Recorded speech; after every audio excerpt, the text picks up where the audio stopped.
উচ্চ শিক্ষিত পোলাপান মেমো খাতা ধরে যখন মার্কেটিং এর চাকরি করার জন্য ইন্টার্নি করে, কষ্টে বুকটা ফেটে যায়। দেশে এত বেকারের সমস্যা, মাস্টার ডিগ্রি পাস পোলাপান চাকরির জন্য ফোন করে যে এটা চানাচুর বেচার চাকরি যোগাতে না। চাকরির বাজারটা এত করা হয়েছে এদেশে যে কিছু একটা করতেই হবে। নিতান্তই উচ্চ এবং মধ্যম শিক্ষিত পোলাপানগুলো নিরুপায় হয়ে মার্কেটিং পেশাটাকে বেছে নেয়। এ পেশায় কারো জীবন সুন্দর ও সাবলীলভাবে কাটিয়ে দেবে এর কোনো নিশ্চয়তা নেই। 5 বছর চাকরি করলেও আপনি এখানে প্রবীণ তথা গ্র্যাচুইটি কোনো ফান্ডের আওতাভুক্ত হবেন না। মাস শেষে লক্ষ্যমাত্রা অর্জন করতে পারলে বেতনটা পাবেন, না হলে টিএডিএ কাটা যাবে।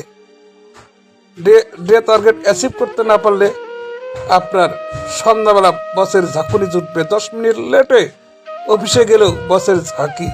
সর্বময় প্যারা নিয়ে এই কাজটা করতে হয় মাসের পর মাস, বছরের পর বছর।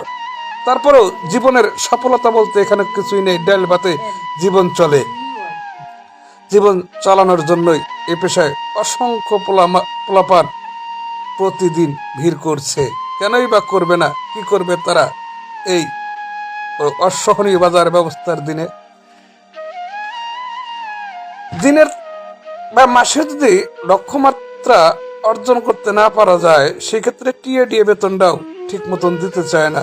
বছরের পর বছর এই পোলাপানগুলো খেয়ে না খেয়ে রোদ বৃষ্টি ঝড় তুফান সবকিছু মোকাবিলা করে তারা কাজ চালিয়ে যায়।